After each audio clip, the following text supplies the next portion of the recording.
자, 이번 시간에는 제7강입니다. 이론 제7강 5강의 주제가 과세표준 및 매출세액, 5강이 과세표준 및 매출세액, 6강이 매입세액 이렇게 되는 거죠. 그러니까 과세표준이 9번이고 매출세액이 가죠. 가. 매입세액이 나, 가 빼기 나는 다 이렇게 해서 가는 매출세액, 나는 매입세액, 다는 납부세액 뭐 이렇게 되는 겁니다. 그래서 진행 한번 해보면 지금 제목이 납부세액인 거죠. 납부세액. 일명 다입니다. 다. 가나다 수업이 지금 현재 가나다 순서대로 수업이 진행이 되고 있습니다. 가나다 다 납부세액입니다. 납부세액. 납부세액과 신고 납부. 지금 현재 부가가치세 납부세액의 흐름은 매출세액에서 매입세액을 빼면 납부세액. 요 세 개를 집중적으로 수업을 하고 있습니다. 그래서 여기가 가, 여기가 나, 여기가 다. 납부세액에서 이제 기타 경감공제세액, 정말 많이 나오는 신용카드 매출전표 발행세액공제, 신용카드 매출전표 발행세액공제가 있고, 그 다음 전자신고세액공제가 있습니다. 전자로 신고하는 거. 혹시 여기 PPT 있으면 신용카드 매출전표 발행세액공제 위에 1.3%라고 한번 적어보세요. 1.3%. 여러분들 이제 수료할 때쯤 되면 요거 1.3% 외우게 됩니다. 저절로 외우시게 될 거고, 전자신고세액공제 위에는 1만원 이렇게 적으시면 됩니다. 얘도 자연스럽게 여러분들 수료할 때쯤 되면 외워지게 될 겁니다. 전자신고세액공제는 참고로 부가가치세는 1만원, 소득세는 2만원, 법인세도 2만원입니다. 전자신고세액공제는 홈택스로 내가 직접 신고하게 될 경우에 내가 세액공제 받는 부분이다. 그렇게 보시면 됩니다. 예정신고 미환급세액이라고 해서 개인사업자는 예정신고를 하지 않기 때문에 개인사업자는 좀 필요 없는 칸인데, 이제 법인사업자는 예정신고를 하도록 되어 있습니다. 예정신고를 했을 때 내가 환급을 하지 않습니다. 돈을 돌려주지 않습니다. 돈을 돌려주지 않고 다음 확정신고 기한 때 그때 이 칸에서 공제가 되는 겁니다. 예를 들어서 1, 2, 3월에 내가 환급 100만 원이 발생되었다 하더라도 100만 원을 돌려주는 것이 아니라 100만 원을 이때 여기 확정신고 때 집어넣어서 확정신고 시 납부세액에서 차감하는 형식으로 갖고 갑니다. 그다음 예정고지세액, 얘가 이제 개인회사죠. 그럼 만약에 여러분 메모해 놓는다면 여기는 법인이라고 적으시면 되고 얘는 개인에서만 적는 겁니다. 예정신고 미환급세액은 법인과 관련된 이야기고, 아래에 있는 예정고지세액은 개인과 관련된 겁니다. 개인은 예정신고를 하지 않고 예정고지를 받습니다. 그렇게 보시면 되고요. 전산세무 2급에서 이제 가장 포인트가 가산세 파트죠. 최근에 가산세 파트가 조금 시험에 조금 덜 나오는 형식으로 좀 나오는데, 지금까지 우리 제목 자체가 수정신고와 가산세인 것처럼 가산세 파트가 강하게 나옵니다. 그리고 나면 차가감, 납부할 세액이 되는 거죠. 우리 5절에서 배웠던 것이 9번 과세표준. 여기가 과세표준. 지금은 잘 못 알아들어요. 그런데 나중에 이제 부가세 신고서 작성하는 연습을 계속 하다 보면 눈에 혹혹 들어올 때, 그때 포커스로 여러분들이 딱 눈여겨봐야 되는 부분이, 하이라이트적으로 보여야 되는 부분이 과세표준. 이 과세표준이 어디 있느냐? 9번입니다. 9번. 여기 과세표준이고, 매출세액은 여기 지금 색칠해놨죠? 얘가 매출세액입니다. 제목이 얘가 과세표준이고 얘가 매출세액이 되는 겁니다. 그 다음 매입세액은 여기 나가 매입세액이 되는 거죠. 여기 나가 매입세액. 요것이 5절, 이것이 6절, 지금 하고 있는 7절이 여기 닭값이죠. 납부세. 그래요. 그래서 여기 보면 값 빼기 나는 다, 이런 모양을 띄고 있습니다. 값 빼기 나는 다. 이렇게. 그리고 나서 여기 18번은요, 여기 색깔이 새까맣죠. 여기 보시면 색깔이 여기는 새까만 이유는 뭐냐면 입력하지 마세요라는 뜻이고요. 18번에 가서 일명 더블 클릭 이렇게 하면 창이 새로 하나 열린다 보시면 돼요. 근데 실제적으로 열리는 것이 아니라 K11 오른쪽에 새로운 화면이 이제 바뀌고요. 그 다음 도전이라는 프로그램은 실제적으로 팝업 창이 뜹니다. 18번은 다닥 이렇게 한다는 가정하에 그냥 그렇게 상상을 하면 이런 18번에 대해서 상세하게 적는 칸이 나오는 거죠. 18번 타닥 거리면 여기서 타닥 하면서 화면이 쫙 열린다 이렇게 생각하시면 됩니다. 그때 지금 18번의 주제가 뭐냐면 그 밖의 경감 공제 세액인데 그 밖의 경감 세액 공제 첫 번째 가장 중요한 것이 뭐냐면 전자신고 세액 공제 얼마? 10,000원. 여기는 넣으란 말이야. 넣지 말란 말이야. 넣지 마라. 여기 10,000원 여기 적습니다. 이게 누가 홈택스에서 신고하는 자가 저기에 10,000원 넣었습니다. 참고로 여기 54, 55, 56, 57번은 이제 여러분들 시험에는 볼 일이 없습니다. 이제 이거는 또 54번은 법이 사라진 법이고, 이건 택시 운전하시는 분이 얘는 이제 현금 영수증을 이렇게 하는 사업자 이거 거의 다 하기 때문에 이거 의미가 없죠. 일단은 우리가 볼 수 있는 그 밖의 경감세액공제 18번에 들어가는 것은 이거 딱 하나밖에 없습니다. 전자신고세액공제. 저도 요거밖에 본 적이 없어요. 그리고 나서 신용카드 매점표 발행세액공제. 아까 이거 몇 퍼센트라고 했죠? 19번이 몇 퍼센트라고 했죠? 1.3. 굿! 1.3%가 계산이 되는 거죠. 1.3%라고 딱 기억하시면 됩니다. 1.3%라고 했는데 나중에 어디 이렇게 보니까 어디는 2.6% 해주는 것도 있습니다. 그러니까 간이가세자인데 음식이나 숙박업은 2.6%까지 뭐 이렇게 해주고 있습니다. 연간 1,000만 원까지 해주고 있으니까 상당히 큰 금액이죠. 얘가 그 얘기했던 예정신고 미환급세. 얘가 이제 예정고지세. 얘가 이제 예정신고 미환급. 법인회사만 해주는 거고, 22번 예정고지세액은 개인회사 이렇게 해주는 거죠. 그리고 나면 이제 가산세, 여기 가산세가 주제라고 했죠. 가산세도 이제 느낌상 이렇게 생각하시면 됩니다. 따닥 이렇게 하면 화면이 짜장 하면서 25번 가산세가 이만큼 나오는 거죠. 요것이 우리 전산세무 2급의 시험에 항상 나오는 그런 곳입니다.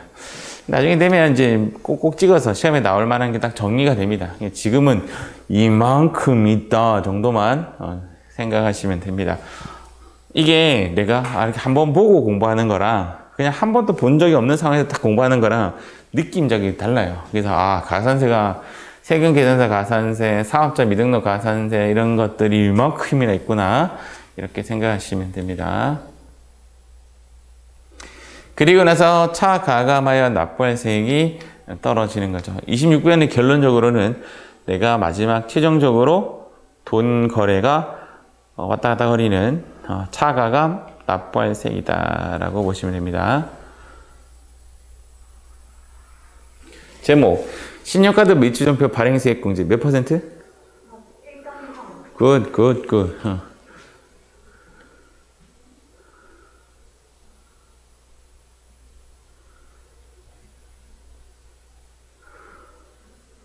여기서 일단 우리가 이제 포인트로 가져가야 되는 부분이 부가세법상 일반 과세자 중 요것이 포인트입니다. 직전 연도 공급가액이 10억 원 이하. 일단 요것이 포인트입니다. 직전 연도가 10억이 넘어가면 안 해줘요. 직전 연도 공급가액이 10억 원 이하인 사업자도 해주고 간이사업자도 해주는데 일단은 내용은 몇 퍼센트에 상당하는 1.3%에 상당하는 금액을 납부할 세액을 한도로 해준다는 말은 더 이상 많이 해주는 게 아니라 0까지 만드는 데까지만 해주겠다라는 겁니다. 이게 신용카드 매출표 발행세액 공제인데 연간 한도가 1,000만 원을 한도로 납부세액에서 공제해준다. 음식 숙박업을 영위하는 간이가세자는 2.6%까지 상향 조정되어 있습니다. 이게 연간 1,000만 원까지인데 이것 때문에 부가세가 훅 줄어듭니다. 정말 효자 노릇을 하는 친구죠. 효자 노릇을 하고 있는 아주 중요한 겁니다. 신용카드 매출표 발행세액 공제. 여기 제가 좀 집중을 안 하고 넘어갔는데 직전년도 공급가액이 10억 원 이하인 개인, 직전년도 공급가액이 10억 원 이하인 개인이라는 말은 법인은 안 해줘요. 개인만 해줘요. 개인만 해준다. 법인은 해주지 안 된다. 개인만 해준다. 이렇게 생각하시면 됩니다. 이거 못 봤죠? 자, 문제 한번 볼까요?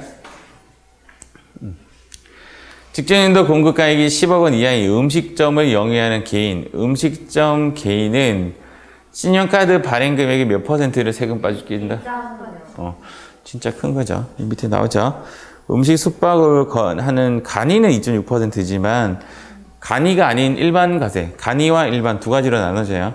간이가 아니라 일반. 현재 문제는 일반 과세자죠.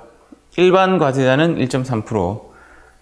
지금 간이 과세자는 2.6%로 공개해 줍니다. 그래서 2번. 답은 2번이죠. 음식 간이는 2.6%, 음식 간이와 또 숙박 간이는 2.6%를 해주고 있습니다. 그러나 개인은 나머지는 그냥 1.3%. 연간 한도에 얼마까지? 1,000만 원까지. 1,000만 원까지. 달달달달 외우라는 뜻은 아니고요. 한번 드러나 놓으면 나중에 빨리 적응이 되겠죠. 전자신고세액 이제 답 나왔죠? 얼마? 10,000원. 10,000원이죠. 납세자가 직접 전자신고 방식 홈택스에 의해서 부가세 신고를 하면 납부세액에서 10,000원을 공제해 줍니다. 근데 무실적은 해주지 않습니다. 10,000원을 공제해 준다. 여기 나와 있죠. 예정신고 미환급세, 가로 열고 법인만 해주는 거죠. 환급은 확정 때만 하므로 예정신고 시는 환급해주지 않습니다. 그래서 예정신고 미환급세액에서 까준다 이렇게 보시면 되고, 요거 좀 별표 좀 해놓으세요. 나중에 이제 여러분들이 외워야 될 글자는 조기 환급, 일반 환급 이 두 글자를 좀 암기를 하셔야 돼요. 외울 때 어떻게 외우냐면 일반 환급 30일, 조기 환급 15일 이렇게 외웁니다. 일반 환급 30일, 조기 환급 15일, 이제 반이죠. 일반 환급은 30일이고 조기 환급은 15일이다. 일단 요 단어를 좀 외우셔야 돼요. 요 단어와 숫자를 좀 외우셔야 돼요. 일반 환급 30일, 조기 환급 15일. 그런데 뭐라고 되어 있냐면 조기 환급은 무조건 조기 환급을 해주는 것이 아니라 조기 환급은 이런 거예요. 환급할 건수가 발생되면 언제든지 빨리빨리 돈을 돌려주겠다 하는 것이 조기 환급. 일반 환급은 언제? 확정신고 시만 해주는 거예요. 확정신고 시가 언젠데요? 1월부터 6월까지, 즉 확정신고는 6월달 지나야 되는 거잖아요. 1월달에 내가 사업 설비나 또는 영세율 같은 물건을 1월달에 10억에 1억짜리를 샀다 하면 1억을 빨리 돌려받아야 되는데 7월 25일 신고시까지 기다렸다가 일반 환급은 7월 25일부터 30일이 걸리니까 8월 말까지 1억을 못 받게 되는 거죠. 그래서 빨리 받게 해주려고 만든 제도가 조기환급입니다. 조기환급은 15일 이내에 해주고 언제든지 가능하다 이렇게 생각하시면 아예 편해요. 단 다 조기환급 해주는 게 아니라 두 가지 요건에 대해서만, 영세율, 또 하나는 설비 투자, 이 두 건에 대해서만 해주겠다, 그런 내용입니다. 예정 고지세액은 개인만 해준댔죠. 고지. 왜냐면 법인은 예정 신고 이렇게 합니다. 개인은 예정 고지합니다. 고지. 가만히 앉아 있으면 국가가 네 얼마 내라라고 고지를 한다라는 게 고지고, 신고는 내가 스스로 문서를 작성해서 내는 것이 신고예요. 그래서 여러분들이 법인회사 취직하시게 되면 예정 신고 때 신고해야 되고, 개인회사에 취직하시면 가만히 있으면 됩니다. 가만히 있으면 전기에 냈던, 확정 때 냈던 돈의 2분의 1이 고지되어서 날라옵니다. 그래서 예정신고 기간에 납부한 예정신고 기간 고지세액은 확정신고 시 산출된 과세기간의 전체의 납부세액에서 공제해준다. 이렇게 됩니다. 이것은 납부했든 안 했든 무조건 공제해준다. 이 말은 큰 게 중요한 말은 하지만 일단은 납부 여부와 상관없이 고지된 금액은 무조건 예정 고지세액에서 빼줘야 된다. 뭐 그런 내용입니다. 자, 관련된 문제 한번 볼게요.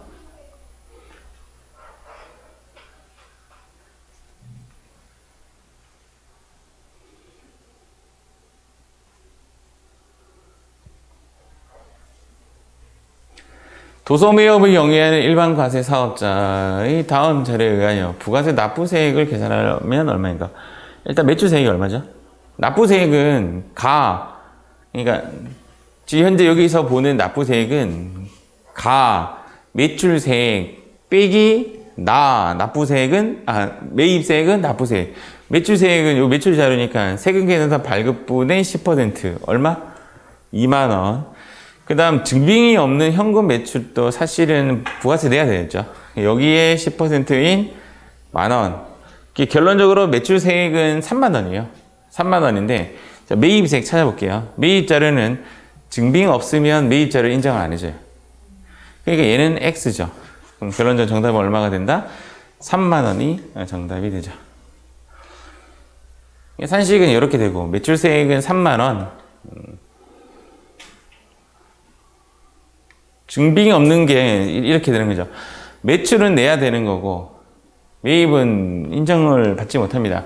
그래서 매입세액은 0이 되어서 납부세액은 매출세액에 빼기 매입세액 하면 납부세액 3만 원이 떨어지게 되는 겁니다. 관련된 문제 한번 볼게요.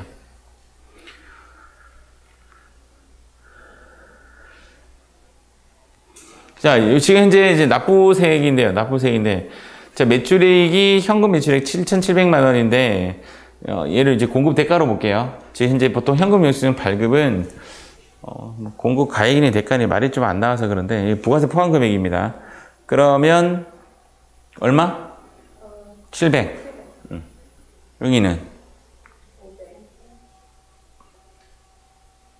500. 신용카드 매출 여기는 700, 500, 300, 1,500인가요? 오케이. 그래서 매출세액은 일단 700, 500, 300 해서 1,500. 자, 매입세액은, 매입세액은, 요거 매입세액 공제됩니까? 네. 예, 700. 사업 관련 신용카드 매출전표 수령한 거 됩니까?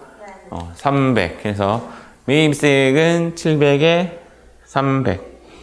그럼 납부세액이 일단 얼마가 되냐면 여기서는 500. 700 똑같고 300 똑같고 500이니까 500인데 예정 고지 이미 200이 한번 냈죠. 냈다고 보면 납부할 세액은 얼마가 되냐면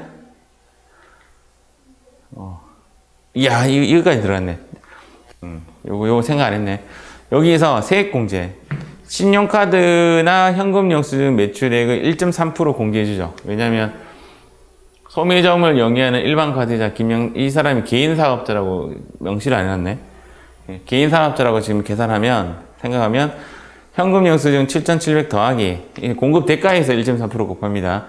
거기서 이제 3,300만 원을 더하면 거기에 1.3%를 곱하면 143만 원을 빼주네요. 와, 상당히 많이 빼준다, 맞죠? 근데 사실상 실제 실무에서는 얘를 얼마까지 해준다는 거예요? 1,000만 원까지 줘요. 그러니까 그만큼 신용카드 매출이 높다는 거죠. 그래서 예정고지세 200만 원 빼고 나면 정답이 나옵니다. 대체 정답이 어디 있는 거야? 157만 원. 정답은 2번이 정답입니다. 여러분들 프린트 이렇게 되어 있나? 이렇게 막 되어 있네요. 맞죠? 그렇죠. 글자 필요 없지 뭐 뒤에 글자야. 어쨌든 간에 이게 산식이에요. 산식이 된 거 뜯어본 거예요, 제가. 요거 해서. 신용카드랑 현금영수 매출분의 1.3%를 매입세액 공제해준다. 와, 상당히 많이 공제해주는 거예요, 사실은. 그런 거 보면, 우리가 일반적인 개인 회사에 신용카드 긁어도 거기는 매입세액 공제해주기 때문에 괜찮을 것이다. 그렇게 판단이 되죠.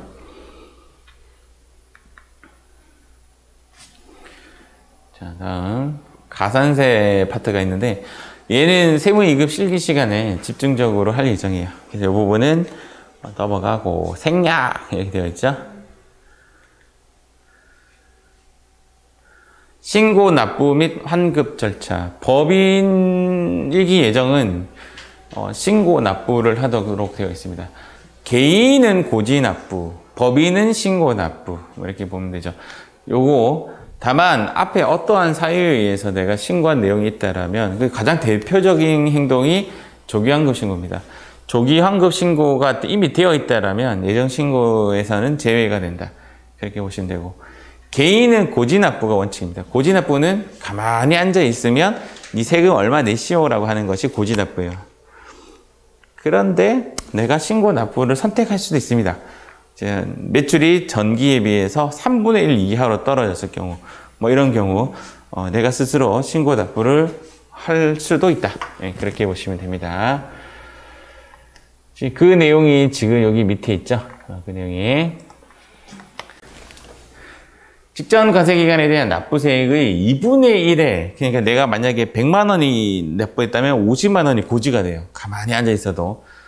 30만 원이 나오면, 작년에 냈으면 15만 원이 그럼 고지가 되겠죠. 그렇지 않습니다. 왜 그러는지 볼게요. 직전 과세기간에 대해서 납부세액의 2분의 1, 납부세액의 2분의 1을 고지받습니다. 어딨죠? 고지받습니다. 고지한대. 근데 만약에 그 예정신고 고지세액이 30만 원 미만인 경우라면 생략.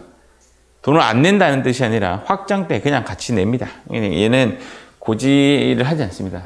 얘를 뭐라고 하냐면 일명 유명한 말로 중간예납 소액 부징수라고 합니다. 중간예납 소액 부징수는 정답은 30만 원인데 소액 부징수 뜻이 뭐예요? 소액이 뭐예요? 소액. 여기서 말하는 소액이 얼마란 말이에요? 30만 원. 징수를 한다, 안 한다? 안 한다는 말을 부징수라고. 소액 부징수. 이런 용어 좀 자주 좀 들을 수가 있어요. 소액은 징수하지 않겠다. 중간에나 소액 부징수. 30만 원. 별표. 진짜 중요한 숫자입니다. 소액 부징수. 금액은, 소액은 얼마냐? 30만 원.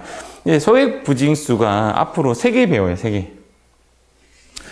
지금처럼 부가세 소액 부징수 30만 원, 소득세 소액 부징수 30만 원 똑같죠? 원천 징수 소액 부징수 1,000원. 그것은 1,000원입니다. 그래서 소액 부징수에 대한 답은 세 가지입니다. 30만 원 소액이 30만 원, 30만 원, 1,000원 이렇게 세 가지입니다. 예정 고지한 세액은 확정 신고 시 이때 예정 고지한 것은 확정 신고 시 해당 과세 전체에 대하여 신고하면서 확정 신고 납부세액에서 공개한다. 당연히 미리 낸 세금이 되는 거죠. 미리 낸 세금이 되니까 당연히 이 부분은 세금이 빠지는 게 맞습니다. 그렇겠죠? 그렇게 보시면 됩니다. 개인 예정 신고 납부. 내가 예정은 원래 고지 납부가 맞는데 이런 경우에는 신고 납부를 한다. 어떤 경우? 첫 번째, 휴업 사업보진. 두 번째, 3분의 1만큼 떨어져야 돼요. 3분의 1만큼. 예정신고 공고가액 또는 납부세액이 직전 과세기간보다 3분의 1만큼 떨어져야 돼요. 그럼 선생님, 내가 3분의 1만큼 안 떨어지면 어떻게 해요? 안 떨어졌는데 나는 스스로 고지 납부를 선택하지 않고 신고 납부를 선택했어요. 그러면 안 한 것으로 봐요. 그거는 신고 안 된 것으로 봐요. 이런 사유가 돼야 돼요. 납부세액의 3분의 1에 미달을 해야 한다. 그리고 내가 아까 조기환급은 언제든지 가능하다 이야기했죠. 그래서 예정신고 기간분에 대해서 내가 조기환급을 받고자 하는 자. 조기환급은 아까 2가지 사유에 의해서만 가능하다고 했는데 첫 번째는 영세율, 두 번째는 설비 투자. 사업 설비를 투자해야만 이런 사항이 있지 않고는 이 부분에 대해서는 허용되고 있지 않다. 그렇게 보시면 됩니다. 자, 관련된 문제 한번 볼게요. 현행 부가세법상 개인 사업자에 대하여 부가가치세 예정신고의 경우 예정신고 납부를 할 수 있는 자. 어떤 사람이 예정신고를 할 수 있다고 했죠?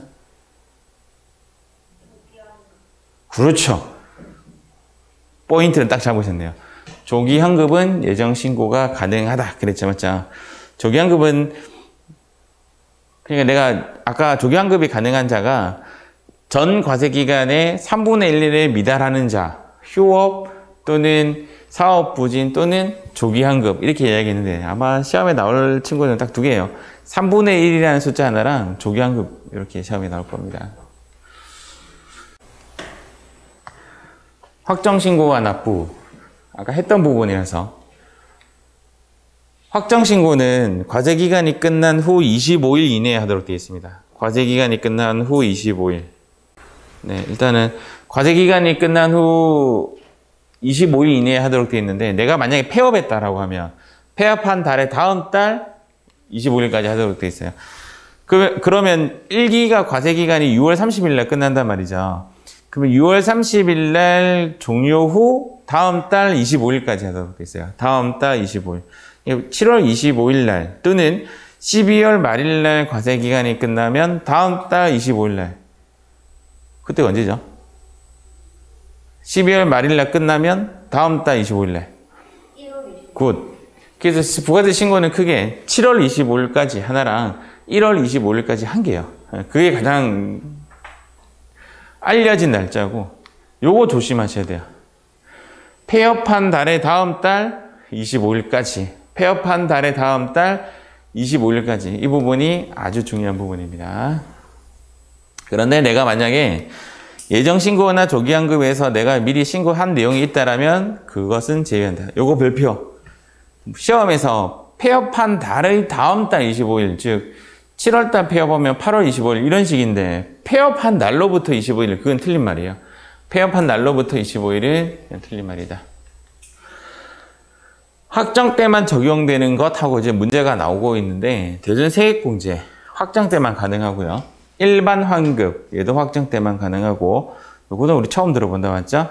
납부세액, 환급세액 재계산 얘도 확정 때만 가능하고 아까 우리 가산세 뭐 클릭하기 이만큼 나왔던 그것도 확정 때만 가능하고 전자신고세액공제 10,000원 얘도 확정 때만 가능하고 시험에 간혹 나오는 거 확정 때만 가능한 것은 해놓고 의제매입세액공제 얘는 언제든지 가능합니다. 예정 때도 가능하고 확정 때도 가능하다. 그렇게 보시면 돼요. 일반환급 며칠? 30일 그렇게 외우시면 되고 조기환급 며칠? 15일 그렇게 숫자 딱 외우시면 돼요. 일반환급은 결론적으로는 예정 때는 환급해주지 않고 아까 확정 때만 하는 거 중에 하나가 일반환급이죠. 확정 때만 환급해줘요. 예정 때는 환급하지 않습니다. 조기환급 며칠? 15일. 조건은 두 가지 조건이 있었죠. 하나는 영세율, 또 하나는 설비 투자. 그래서 뭐야 이거? 조기환급 15일이란 말이 없어 왜? 있네요. 15일 이내에 환급하는 것을 말한다. 얘가 포인트입니다. 반이죠, 반. 일반환급 30일, 조기환급 15일. 그 뒤에 이제 이 내용이 나오죠. 조기환급은 무조건 해주는 것이 아니라 영세율 적용받는 경우와 사업 설비를 신설 취득 확장하는 경우에만 가능하다. 이렇게 되어 있습니다. 요거는 외우실 필요가 없어요. 결정이나 경정이라는 부분은 시험에 안 나오는데 내용상은 이런 거예요. 국세청이 메이드 찍는 거예요. 원래 부가세 신고는 내가 결정지에서 올려줘야 되는데 국세청이 야, 네 자료 틀렸어 라고 해서 때리는 거 또는 무신고 하는 사람들 있죠. 난 이번에 연말정산 안 할 거야. 나는 이번에 소득세 신고 안 할 거야. 나는 이번에 부가세 신고 안 할 거야 하는 사람들은 국세청이 때려버립니다. 그것을 결정이라고 합니다. 경정은 틀린 자료를 고치는 거. 이거는 원래 실지조사가 원칙이라는 말은 실제로 직원이 나와서 조사를 해서 하는 것이 원칙이다 이렇게 되는데 불가능하죠. 실질적으로 조사해서 하는 게 거의 좀 불가능하니까 대부분 추계조사한다. 추계는 추측해서 쓱 결정지어 버린다. 그런 이야기입니다. 시험에 안 나와요. 부가세법상 확정신고 납부에 대한 설명으로 틀린 것은 정답을 좀 보니까 확정신고는 해당 과세 기간 전체에 대한 신고이므로 예정신고 때 이미 신고한 부분이 있으면 빼고 합니다. 그러니까 조기환급 신고를 했다든지 어떠하든 부가세 신고는 내가 앞에 신고한 내용이 있다면 그 내용 빼고 나머지 신고하는 겁니다. 그래서 이 부분 틀렸어요.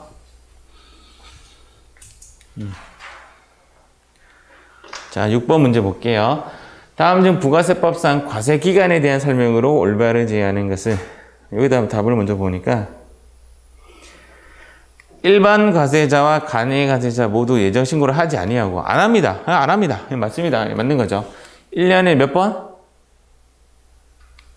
2번. 간이 과세자는 1번 합니다. 개인은 2번 하는데 법인도 2번 하는데 간이 과세자가 이제 예정 신고를 하지 않는 건 맞는데 개인 일반 과세자는 신고 2번, 법인 과세자는 4번 하고 간이는 1번 합니다. 1번. 이게 틀렸죠? 1년에 2번 한다는 거. 예정 고지에 의해서 직전 과세 기간의 2분의 1을 납부한다. 개인은 1번, 간이 과세자는 1번 합니다. 1번. 이렇게 보시면 돼요. 자, 이렇게 해서 우리 제7절 부가세 납부세 마무리하도록 하겠습니다. 고생했습니다.